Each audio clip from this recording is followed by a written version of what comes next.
The massive space station called Nexus Prime floated in the dark void between stars. Its metal walls stretched for miles in every direction.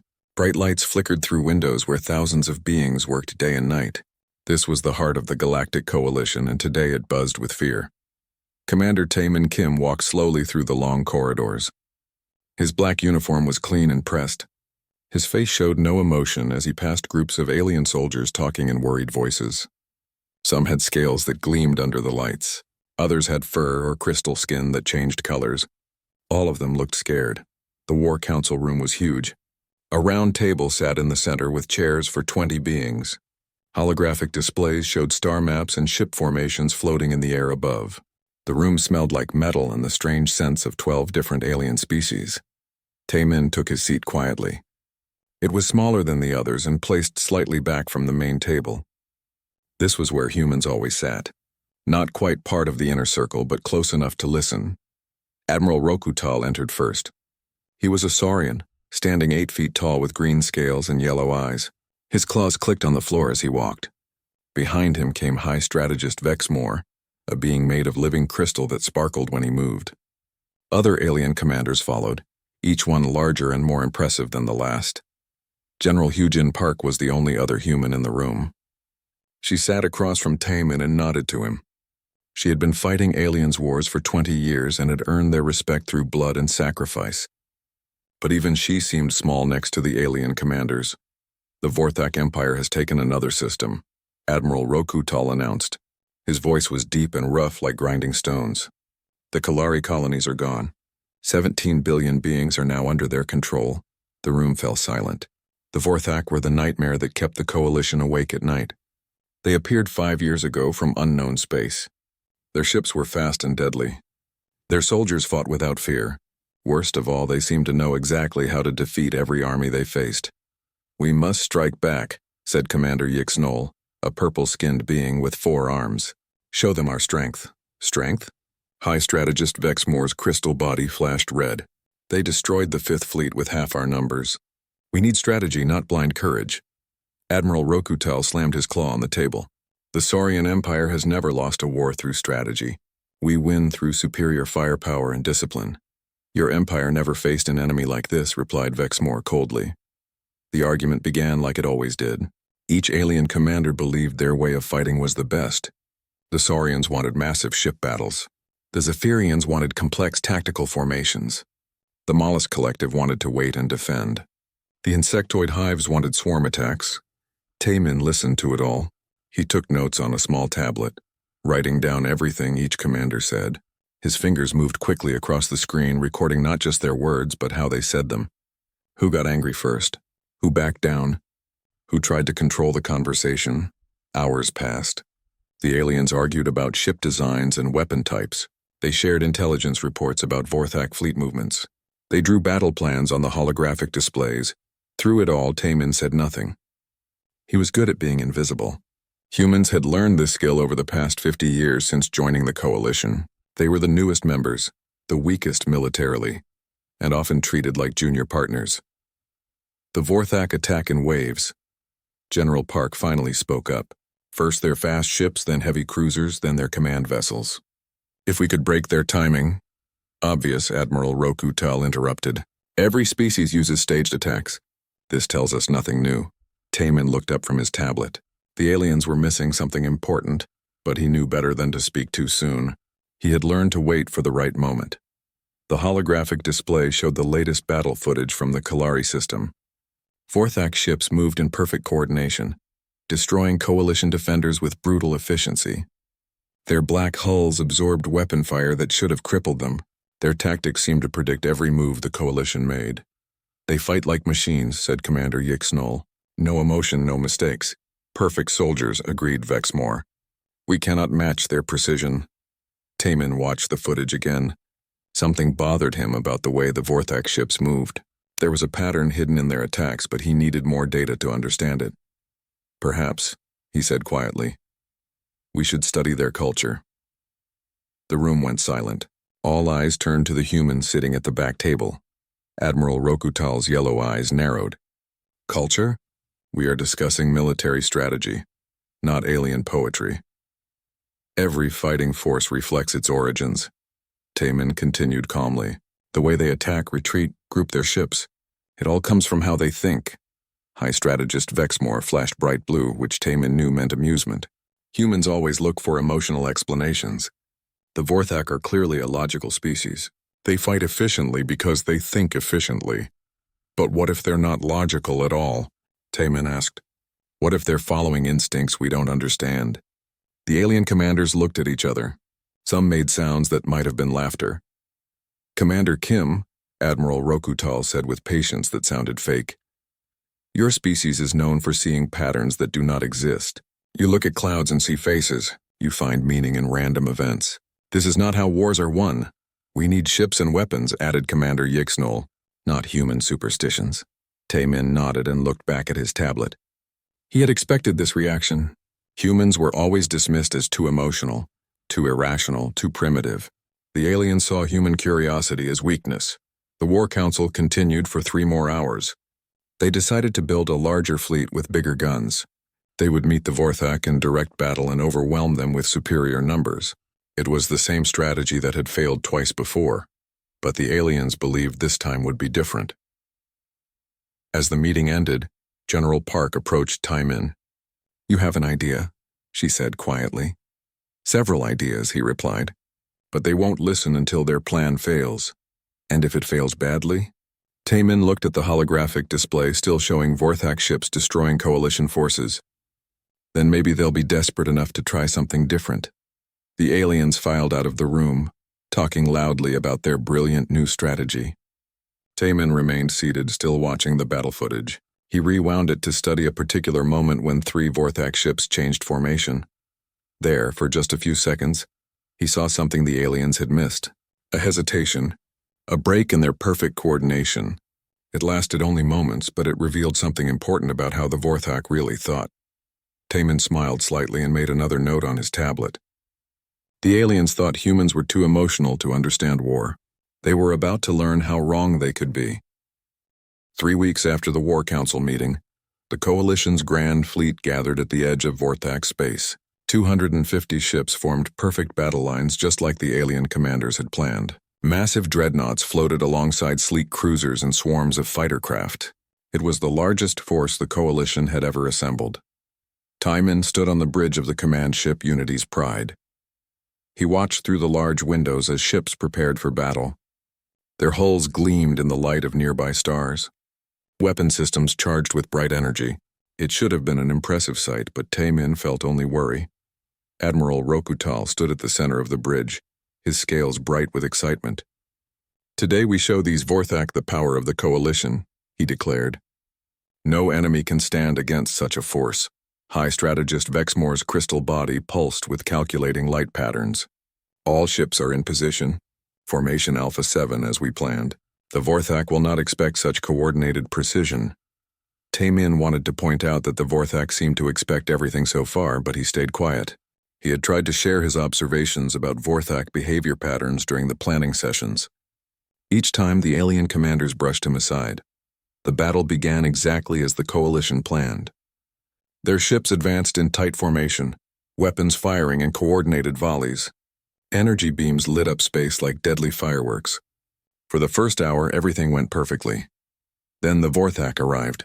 Their black ship seemed to appear from nowhere, dropping out of faster-than-light travel in positions that should have been impossible to predict. Instead of meeting the Coalition head-on, they attacked from angles that turned the Coalition's perfect formation into a weakness. They knew where we would be, whispered Lieutenant Da-Un Cho, standing beside Taemin. She was young for an intelligence analyst, barely 25, but her mind was sharp. How did they know? Taemin watched the tactical display as Vorthak ships tore through Coalition lines. Because we're predictable, he said quietly. We fight like every other species they've faced. The battle became a slaughter. Coalition ships exploded one after another, their formations breaking apart under the Vorthak assault. The aliens had studied Coalition tactics and found the perfect counter for each move. Admiral Rokutal roared orders across the bridge. All ships maintain formation. Fire at will. Show them Saurian strength. But strength meant nothing when the enemy knew exactly where to strike. The Vorthak ships moved like hunters, picking off isolated coalition vessels while avoiding direct confrontation with the main force. High Strategist Vexmore's crystal body flashed desperate patterns. This is impossible. Our formation is mathematically perfect. They should not be able to penetrate our defenses. Mathematics don't account for everything, Taemin said, but his words were lost in the chaos of battle. After 6 hours of fighting, Admiral Rokutal gave the order to retreat. Half the coalition fleet was destroyed or crippled. The survivors limped back to friendly space, their perfect formation in ruins. The aftermath was worse than the battle itself. In the command center of Nexus Prime, alien commanders shouted at each other in a dozen different languages. Some blamed the ship captains for poor execution. Others claimed sabotage. None wanted to admit that their strategy had simply failed. Taemin sat in a corner with Lieutenant Cho, reviewing battle data on their tablets. He had recorded everything, analyzing each phase of the combat. The patterns he saw confirmed his worst fears. The Vorthak didn't just beat us, he told Cho quietly. They played with us, like a cat playing with mice before the kill. What do you mean? She asked. Look at this. Taemin showed her the tactical display. 3 times during the battle they had chances to destroy our command ship. They held back. They wanted us to survive and report back. Cho studied the data. Her eyes widened as she understood. They're gathering intelligence on our tactics. More than that. They're studying how we think, how we react under pressure. Every battle teaches them more about us. For the next 2 days, Taemin worked on a detailed analysis of the Vorthak attack patterns. He cross-referenced their movements with cultural data from other species the Vorthak had conquered. Slowly, a picture emerged of how the enemy really fought. The Vorthak weren't logical like High Strategist Vexmore believed. They were instinctual, following behavioral patterns that came from their evolution as pack hunters. Their retreats followed ancient hunting strategies from their homeworld. Their attacks showed ritual elements that suggested religious or cultural significance. Most importantly, Taemin discovered something the aliens had missed. According to captured Vorthak records, they had specific taboos about fighting during certain periods of their lunar cycle, a period that would begin in exactly 2 weeks. On the 3rd day after the defeat, Admiral Rokutal called another war council. The same alien commanders sat around the same table, but now they looked desperate instead of confident. We need a new strategy, Admiral Rokutal admitted. The Vorthak are more dangerous than we believed. They anticipated our every move, said Commander Yixnol, as if they could read our minds. Taemin stood up from his back table. Admiral, I've completed my analysis of the battle. I believe I know how they defeated us. The room fell silent. Admiral Rokutal's yellow eyes focused on the human. Very well. Present your findings. Taemin activated a holographic display showing the battle from a new perspective. The Vorthak didn't outfight us. They outthought us. But not because they're more logical. Because they understand something we don't. He showed them movement patterns that matched hunting behaviors, retreat formations that followed natural instincts rather than tactical doctrine, attack timing that aligned with biological rhythms instead of strategic advantage. They fight like pack animals, Taemin explained.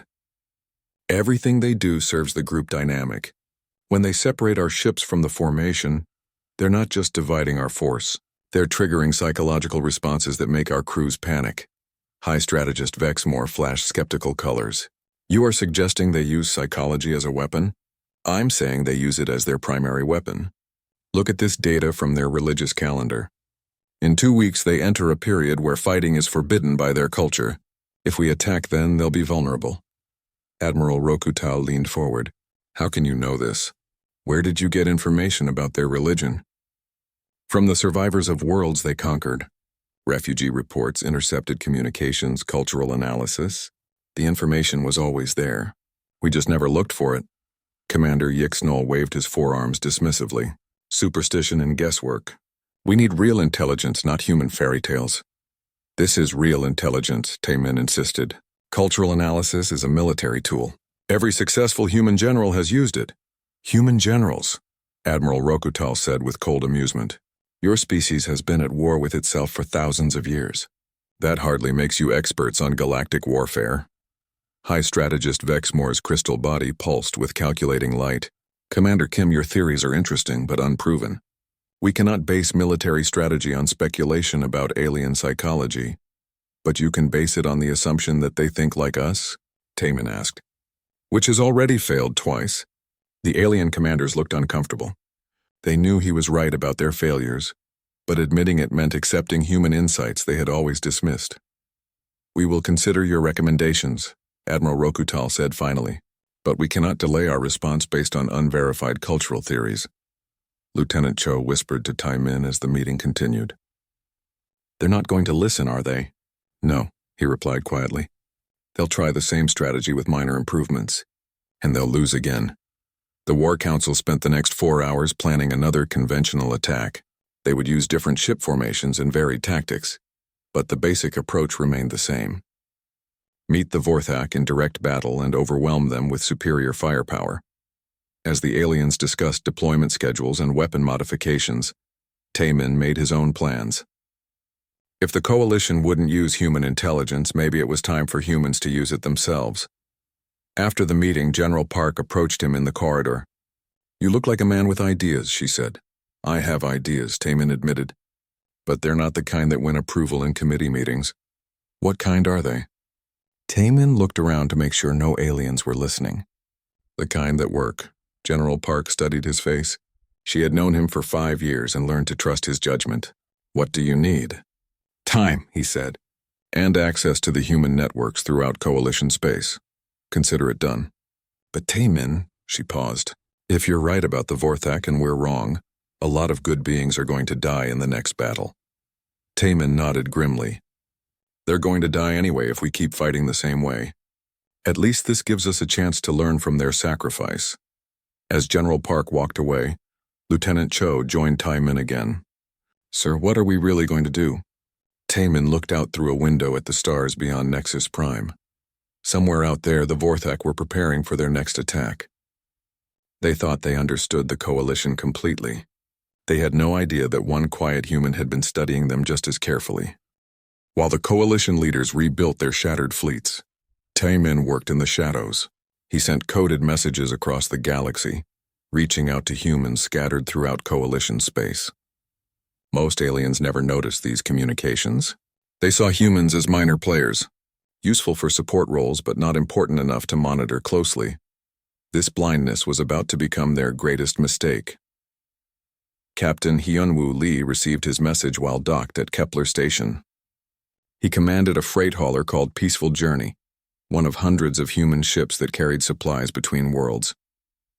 The aliens saw cargo vessels as beneath their notice, but Hyunwoo had been moving more than trade goods for years.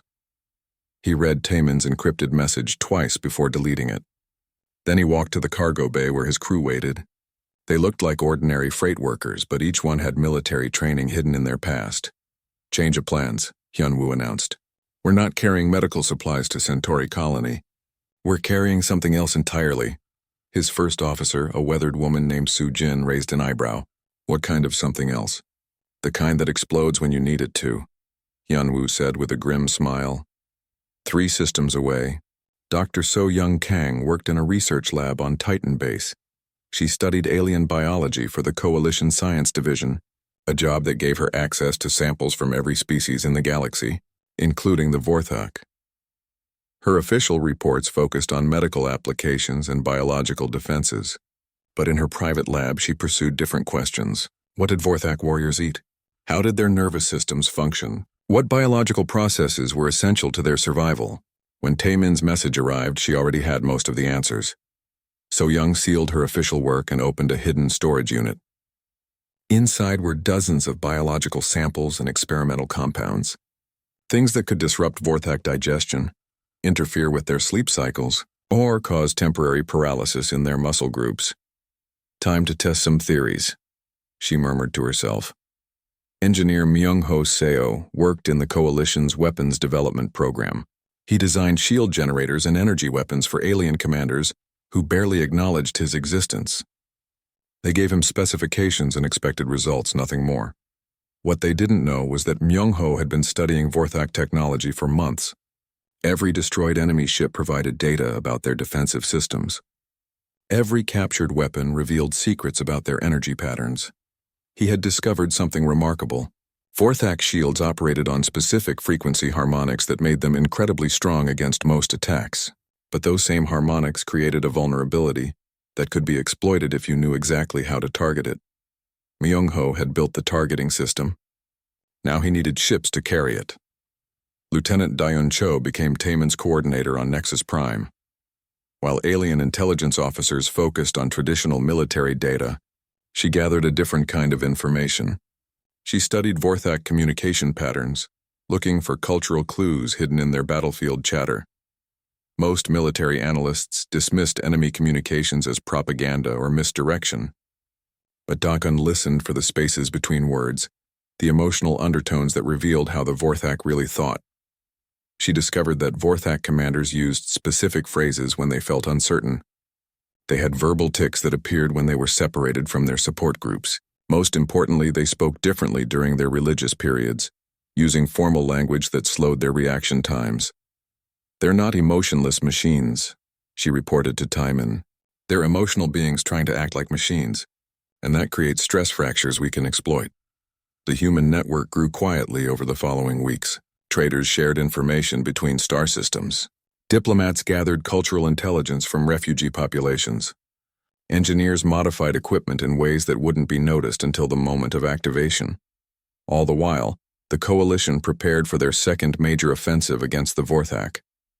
The alien commanders had learned from their defeat and developed new tactics. This time, they would use multiple attack groups instead of one large formation. They would vary their approach vectors and employ unpredictable timing. Taemin attended the planning sessions and said nothing. The aliens' new strategy was still fundamentally predictable because it followed logical patterns. The Vorthak would see through it just as easily as before. "Admiral Rokutal is convinced this will work," Lieutenant Cho said during one of their private meetings. "He thinks the Vorthak can't adapt to multi-vector assault." "The Vorthak adapt to everything," Taemin replied. "It's what they do, but they adapt based on previous experience, not future possibilities." "What do you mean?" Taemin showed her tactical analyses from captured Vorthak databases. They study each species they fight and develop specific counters. They know how Saurians attack, how Zephyrians defend, how insectoids swarm. They have a playbook for every coalition race, except humans. Except humans. We're too new and too small for them to bother with detailed analysis. That's our advantage. But that advantage would disappear if they used it openly. The moment humans revealed their capabilities in a major battle, the Vorthak would begin studying them intensively. Any future surprise would be lost. Taemin had a different plan. Instead of joining the coalition's next attack, the humans would wait. They would let the aliens fail again, and in that failure they would find their opportunity. The second coalition offensive began 3 days later. This time, 400 ships approached Vorthak territory from different directions. The alien commanders were confident their new strategy would succeed where the previous one had failed. Taemin watched the battle from Nexus Prime's command center. Holographic displays showed coalition fleets closing in on Vorthak positions. Everything proceeded according to plan for the first 2 hours. Then the Vorthak revealed they had been expecting exactly this kind of attack. Enemy forces appeared in perfect positions to counter each coalition group. They had somehow anticipated the multi-vector approach and prepared specific responses for each fleet. The battle became 4 separate disasters instead of one large defeat. Admiral Rokutal's flagship exploded in the first hour. High strategist Vexmore's crystal body dimmed with despair, as his calculations proved worthless once again. Coalition forces retreated in chaos, having lost even more ships than in their previous defeat. The aftermath was worse than before. Alien commanders blamed each other for the failure. Some accused others of betrayal or incompetence. The coalition's unity began to crack under the strain of repeated defeats. Taemin used this chaos to present his intelligence to the War Council one more time. He had compiled extensive data about Vorthak behavior patterns, cultural taboos, and psychological weaknesses. The evidence was overwhelming, but he knew the aliens would still resist accepting human insights. "The Vorthak sacred period begins in 6 days," he explained to the demoralized commanders. "During this time, their warriors are forbidden to fight except in direct defense of their homeworld. If we attack their outlying positions, they cannot respond effectively." Commander Yixnol, now missing 2 of his 4 arms from the recent battle, shook his remaining limbs in frustration. More human superstition. We need weapons and ships, not fairy tales about alien religions. These aren't fairy tales, Taemin insisted. I have communication intercepts, cultural analyses, behavioral observations from multiple sources. The pattern is clear. High Strategist Vexmore's damaged crystal body flickered weakly. Even if your theory is correct, we lack the forces for another major offensive. Our fleets are broken. Then we don't use major forces, Taemin said. We use precision strikes against specific targets. Small groups that can exploit the weaknesses I've identified. Admiral Rokutal's replacement, a younger Saurian named Korvek, slammed his claws on the table. Small groups? Against the force that destroyed our main fleets? This is madness. Madness, Taemin agreed quietly, is trying the same failed strategy over and over while expecting different results. The room fell silent. The aliens knew he was right about their failures, but accepting his alternative meant admitting they had been wrong about human capabilities. After hours of debate, they reached the same conclusion as always. They would rebuild their forces and try again with conventional tactics. Taemin's intelligence was noted but not acted upon. As the War Council ended, General Park approached him. They're never going to listen, she said. I know. So what do we do now? Taemin looked around the command center at the scattered alien officers, each group focused on their own species' concerns. The coalition was fracturing under pressure, losing sight of their common enemy. Now we show them what humans can do when we stop asking for permission, he said. That night, Taemin sent a message to every human in his network. The time for observation and preparation was over. The Vorthak sacred period would begin in 6 days, and when it did, humanity would finally reveal its true capabilities. Captain Hyunwoo Lee prepared his modified freighters for war. Dr. So Young Kang loaded her biological weapons into delivery systems. Engineer Myung-ho Seo activated the shield disruption devices hidden throughout Coalition space.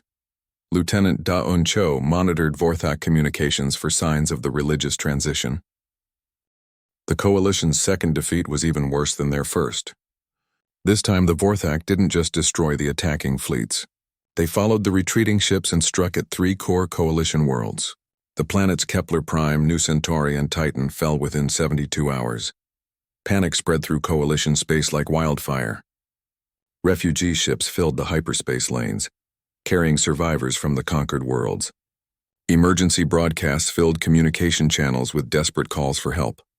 The alien governments that had seemed so powerful and confident just weeks ago now scrambled to defend their remaining territories.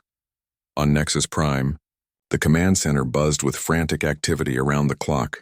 Alien officers ran between stations shouting orders in dozens of languages. Emergency meetings started every few hours, always ending with more arguing and finger-pointing. In this chaos, nobody noticed that Commander Tae-min Kim had stopped attending the War Council sessions. High Strategist Vexmore's crystal body flickered with stress patterns as he tried to coordinate defensive positions. The Vorthak advance follows no logical pattern, he announced to anyone who would listen. They strike where we are weakest, retreat when we reinforce, then appear somewhere entirely different. Admiral Korvek paced the command center like a caged animal. His scales had dulled from bright green to sickly yellow. They're playing with us, he snarled, like predators toying with wounded prey. Commander Yix Knoll, still recovering from his battle injuries, attempted to coordinate supply lines with his remaining arms. We need more ships, more weapons, more everything. But our production facilities are being evacuated faster than we can build new equipment. Through all this panic, the human section of Nexus Prime remained strangely calm. Lieutenant Da-eun Cho worked quietly at her intelligence station, monitoring communications from across the galaxy. She received reports from human traders, diplomats, and engineers scattered throughout Coalition space. But these reports weren't reaching the alien command structure. Instead, they went directly to Taemin's private office in the lower levels of the station. Taemin had been working 18-hour days for 2 weeks, but he didn't look tired. If anything, he seemed more focused than ever. His office had been transformed into a secret command center, with holographic displays showing ship movements and supply routes that the Coalition leadership knew nothing about. Status report from the Outer Rim, Da-eun announced as she entered his office. Captain Hyunwoo has positioned 16 modified freighters at key hyperspace junction points. They're disguised as refugee transport ships. Good, Taemin replied without looking up from his work. What about Dr. So Young's biological agents? Ready for deployment. She's developed 3 different compounds that should disrupt Vorthak neural functions. The delivery systems are loaded onto the freighters. And Myung-ho's shield disruptors? Installed and tested. The Vorthak will never see them coming. Taemin finally looked up from his displays. How long until their sacred period begins? Daeun checked her chronometer. 36 hours. I'm already detecting changes in their communication patterns. They're starting to use the formal speech that indicates religious observance. For months, while the aliens had been planning their failed offensives, humans had been quietly building something entirely different. It wasn't a traditional military force with massive battleships and overwhelming firepower. Instead, it was a network of small, fast, intelligent vessels designed around human adaptability and unpredictability. The plan had 3 phases, each one carefully timed to exploit Vorthak weaknesses that the aliens had dismissed as human superstition. Phase 1 would begin when the Vorthak sacred period started. During this time, their warriors would be reluctant to fight except in direct defense of their territory. Captain Hyunwoo's disguised freighters would use this window to position themselves throughout Vorthak space, without triggering an aggressive response. Phase 2 would activate Dr. So Young's biological weapons. The compounds she had developed were specifically designed to target Vorthak physiology. They wouldn't kill, but they would cause disorientation and slow reaction times at crucial moments. Phase 3 would unleash engineer Myung-ho's shield disruptors. These devices had been secretly installed on human ships throughout the galaxy. When activated simultaneously, they would create resonance patterns that would overload Vorthak defensive systems. But the most important element of the plan wasn't technological. It was psychological. The Vorthak have detailed profiles on every coalition species. Taemin explained to his small team of human coordinators. They know how Saurians attack, how Zephyrians defend, how each race thinks and reacts under pressure. This knowledge is their greatest weapon. But they don't know us, added Lieutenant Cho. Exactly. They've dismissed humans as too primitive and too weak to study seriously. That blindness is about to cost them everything. While Taemin finalized his plans, the coalition leadership continued their desperate attempts to organize a defense. They called emergency sessions every few hours, but each meeting ended with the same result. More arguing, more blame, and no effective action. General Park attended these sessions as the senior human representative. She watched the alien commanders tear apart their alliance with accusations and recriminations. The unity that had held the coalition together for decades was cracking under the pressure of repeated defeats. After one particularly bitter session, Admiral Korvek cornered her in the corridor. General Park, where is your intelligence officer? Commander Kim has missed the last 6 council meetings. He's been working on special projects, Park replied carefully. What kind of special projects? We need all available personnel coordinating our defense. Park looked around to ensure they weren't overheard. The kind that might actually work. Before Korvek could respond, alarms began blaring throughout Nexus Prime. The command center erupted in activity as officers rushed to their stations. Vorthak fleet detected, shouted a Zephyrian sensor operator. Massive force approaching from the Kepler vector. High strategist Vexmore's crystal body flashed urgent warning colors. How did they get so close without detection? They're using some kind of stealth technology, the operator replied. 800 ships, all heavy combat units. The number sent shockwaves through the command center. 800 ships was larger than any Vorthak force they had encountered before. It was big enough to destroy Nexus Prime and everything around it. All available vessels to defensive positions, Admiral Korvek ordered. Send distress signals to every coalition world. We need reinforcements immediately. But everyone in the room knew that reinforcements wouldn't arrive in time. The remaining coalition fleets were scattered across the galaxy, trying to defend their own territories. Nexus Prime was on its own. General Park slipped away from the chaos and made her way to Taemin's office. She found him calmly reviewing final preparations with his team. They're here, she announced. 800 ships approaching fast, Taemin nodded. Right on schedule. The Vorthak want to crush our command center before we can coordinate any effective resistance. Can your plan stop them? Our plan. Taman corrected gently. And yes, I believe it can. But we need to let them commit fully to their attack before we reveal our capabilities. Daun looked up from her communication station. Sir, I'm receiving confirmation signals from all network stations.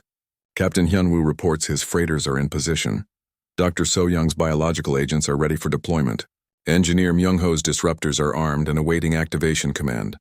How long until the Vorthak reach us? Taemin asked. 4 hours at their current speed, General Park replied. Taemin studied his holographic displays one final time. Everything was ready. Months of careful preparation were about to be tested against the galaxy's most feared military force. Signal all stations, he ordered. Operation Quiet Storm is authorized. Execute on my command. Across Coalition space, humans who had been overlooked and dismissed for decades prepared to reveal their true capabilities. Captain Hyunwoo armed his hidden weapons systems. Dr. So-young activated her biological delivery systems. Engineer Myung-ho brought his shield disruptors online. In the command center above them, alien officers continued their frantic attempts to organize a defense. They positioned their remaining ships in traditional formations, preparing to fight the same way they always had. They had no idea that salvation was coming from the quiet humans they had ignored for so long. Lieutenant Cho monitored Vorthak communications as their fleet approached. Their speech patterns are becoming more formal, she reported. The sacred period has begun, Taemin smiled. The Vorthak were about to learn that humanity's greatest strength wasn't superior technology or overwhelming numbers. It was the ability to think differently, to adapt quickly, and to strike from directions the enemy never expected. All stations prepare for execution, he commanded. Let's show the galaxy what humans can do. The approaching Vorthak fleet had no idea they were flying into the most carefully prepared trap in galactic history. They expected another easy victory against predictable alien tactics. Instead, they were about to face an enemy that had been studying them while remaining completely invisible. An enemy that had turned being underestimated into the ultimate weapon. The Vorthak war fleet emerged from hyperspace like a dark storm cloud against the stars. 800 ships arranged in perfect battle formations, their black hulls absorbing light from the nearby sun. They had come to deliver the final blow to coalition resistance. Confident that victory was within their grasp, Admiral Krez Voth stood on the bridge of his flagship Eternal Dominance, watching the pathetic defensive positions around Nexus Prime. Fewer than 60 coalition ships waited to oppose his overwhelming force. Their formations were scattered and desperate, clearly thrown together from whatever vessels they could find. Pitiful, he said to his second-in-command. These aliens learn nothing from defeat. They still believe numbers and formations can save them. Shall we begin the attack, Admiral? Asked Commander Yex Cole. Of course, but maintain ritual precision. Our sacred period has begun, so we must conduct this battle with proper ceremony. No unnecessary destruction of civilian targets. Kill only those who resist. The Vorthak fleet advanced in their traditional hunting formation, proven effective against dozens of species across the galaxy. They had studied coalition tactics for years and developed perfect counters for every strategy the aliens might attempt. What they hadn't studied were humans. Hidden throughout the Vorthak formation, disguised as refugee transport ships, Captain Hyunwoo Lee's modified freighters moved with the enemy fleet. The Vorthak sensors dismissed them as fleeing civilian vessels, not worth targeting during the sacred period. This was their first mistake. All ships, this is peaceful journey, Hyunwoo broadcast on encrypted human channels. We are in position. Initiating Phase 1. Across the Vorthak fleet, 16 freighters simultaneously dropped their disguises. Hidden weapon systems emerged from cargo bays. Shield generators powered up. What had appeared to be helpless refugee ships revealed themselves as heavily armed warships, designed specifically to exploit Vorthak weaknesses. Dr. So-young Kang's biological weapons deployed first. Specially designed aerosol compounds spread through Vorthak ventilation systems faster than their sensors could detect. The compounds weren't lethal, but they disrupted Vorthak neural functions in precisely calculated ways. Vorthak warriors began experiencing disorientation and delayed reactions. Their perfect coordination started to break down as individual ship crews struggled with symptoms they couldn't understand. Communication between vessels became confused and sluggish. What is happening to our crews? Admiral Kresvoth demanded as his own bridge officers stumbled at their stations. Unknown biological agent, his science officer replied, struggling to focus on his instruments. It's affecting our neural pathways somehow. This was the second surprise the Vorthak weren't prepared for. No coalition species had ever used biological warfare against them. They had no protocols for dealing with such an attack, but the real devastation was yet to come. Engineer Myung-ho, SEO, watched the tactical display from his hidden position on Nexus Prime. The Vorthak fleet was now fully committed to their attack formation. Their ships locked into the precise patterns that made them so effective against conventional enemies. Those same patterns were about to become their downfall. All units, activate shield disruptors, he commanded. Throughout Coalition space, hidden devices that had been secretly installed on human ships powered up simultaneously. They generated specific frequency patterns that Myung-ho had discovered after months of studying, captured Vorthak technology. The effect was immediate and catastrophic. Vorthak shields, which had seemed impenetrable against Coalition weapons, began fluctuating wildly. The harmonic resonance patterns that made them so strong created feedback loops that overloaded their entire defensive grid. Within minutes, the most advanced defensive systems in the galaxy were failing across the entire Vorthak fleet. Impossible, Admiral Kresvoth shouted as his flagship's shields collapsed completely. How can they know our shield frequencies? His question went unanswered as the third phase of the human plan activated. Commander Ji-hae, Nam led a squadron of modified human ships that had been hiding in the asteroid field beyond Nexus Prime. Unlike the massive dreadnoughts preferred by alien species, these vessels were small, fast, and designed around human adaptability. They struck from angles that the Vorthak had never encountered before. Instead of following predictable attack patterns, the human ships improvised constantly. They changed tactics mid-flight, adapted to enemy responses in real time, and refused to follow any strategy the Vorthak databases contained. Unknown ship design approaching from Vector 77 Mark IV, reported a confused Vorthak sensor operator. Wait, now they're changing course to Vector 32 Mark VIII. No, they're splitting up and approaching from multiple vectors simultaneously. The Vorthak had spent years learning to counter logical, predictable strategies. They had no idea how to fight an enemy that changed its mind every few seconds. Admiral Kresvoth watched in growing horror as his perfect formation dissolved into chaos. Ships that had worked together flawlessly for decades were now scattered and confused. His crews were suffering from biological effects they couldn't cure. His shields were failing for reasons they couldn't understand. And through it all, these impossible human ships danced between his vessels like insects, striking at weak points with surgical precision before disappearing again. All ships maintain formation, he ordered desperately. Follow Protocol 77 Alpha. But Protocol 77 Alpha was designed for fighting Saurian battle groups, not humans who seemed to make up their tactics as they went along.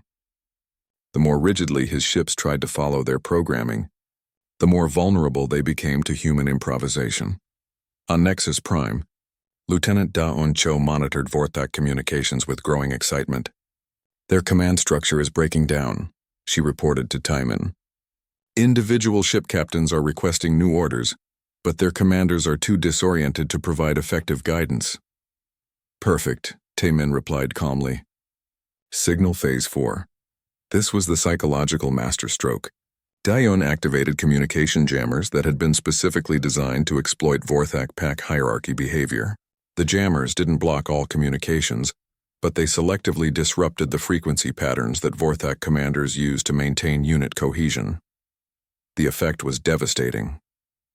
Vorthak warriors who had been conditioned to fight as a unified pack suddenly found themselves cut off from their leaders. The psychological stress of isolation triggered panic responses that their military training couldn't overcome. Individual Vorthak ships began breaking formation, fleeing toward any vessels they could still communicate with. The disciplined war machine that had terrorized the galaxy for years dissolved into scattered groups of frightened animals. This is impossible, Admiral Kresvoth screamed as he watched his fleet tear itself apart. No species fights like this. Where are their formations? Where are their logical strategies? His science officer, struggling to think clearly through the biological haze, offered the only explanation that made sense. Admiral, I don't think they have logical strategies. They seem to be making it up as they go along. The concept was so alien to Vorthak thinking that Kresvoth couldn't process it. His species had achieved galactic dominance through perfect planning and precise execution. The idea of intelligent beings who succeeded through spontaneous adaptation was beyond his understanding, but he was learning about it the hard way. The battle that was supposed to last hours ended in just 4. Of the 800 ships in the Vorthak fleet, fewer than 200 escaped to hyperspace. The rest were destroyed, captured, or simply abandoned by crews too disoriented to continue fighting. Not a single human ship was lost. In the Coalition Command Center, alien officers stood in stunned silence as they watched the tactical displays. The impossible had happened. The invincible Vorthak fleet had been not just defeated but utterly shattered. Admiral Korvek stared at the holographic battlefield, his scales flickering with confusion. "How?" he whispered. "How did this happen?" High Strategist Vexmore's crystal body pulsed with rapid calculation patterns as he tried to process what he had witnessed. The attack patterns make no mathematical sense. No logical analysis could have predicted this outcome. General Park chose that moment to speak. "That's because logic wasn't the weapon we used." All eyes turned to her as she continued. "For months you dismissed human intelligence as primitive superstition. You ignored our cultural analysis and psychological insights. You treated us as junior partners whose opinions didn't matter." She gestured toward the tactical display, showing the scattered remains of the Vorthak fleet. "That dismissal just saved the Coalition. While you were planning conventional battles, humans were studying the enemy's mind. We learned how they think, how they react, what they fear." "But the technology," stammered Commander Yixnol. "The shield disruptors, the biological weapons, developed by humans you never paid attention to," Park replied. "Engineers and scientists who worked in your shadows while you took credit for their discoveries." Taman finally entered the command center, followed by Lieutenant Cho and his small team of human coordinators. He looked tired but satisfied as he surveyed the aftermath of their victory. "Commander Kim," Admiral Korvek said, his voice filled with something approaching awe.